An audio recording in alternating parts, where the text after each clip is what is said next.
کہ والذی جاء بالصدق وصدق به اولئک هم المتقون، کہ میرے آقا صلی اللہ تعالی علیہ وآلہ وسلم جو لائے وہ سچا لائے، جو لائے وہ حق لائے، وصدق به، اور جو تصدیق کی ہے اس کی، وہ کی ہے سیدنا صدیق اکبر رضی اللہ تعالیٰ عنہ نے سب سے پہلے۔ اولئک هم المتقون، وہی لوگ ہیں جو تقوی والے ہیں۔ والذی جاء بالصدق، حضور جو لائے ہیں وہ سچا ہے، جو حق ہے۔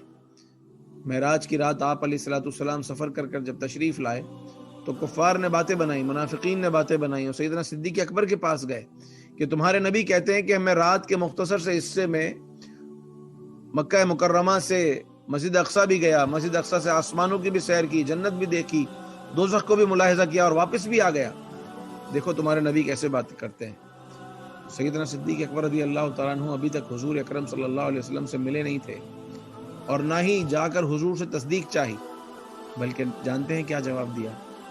ارشاد فرمایا کہ اگر یہ بات میرے آقا نے فرمائی ہے، میرے حضور نے کہی ہے تو سچ ہی کہی ہے، ان کا ہر فرمان سچ ہے۔ تو قرآن کہتا ہے والذی جاء بالصدق، جو ہے وہ جو لائے وہ سچا لائے، وصدق بہ، اور اس کی تصدیق کی، اولئک هم المتقون، وہی تقوی والے ہیں۔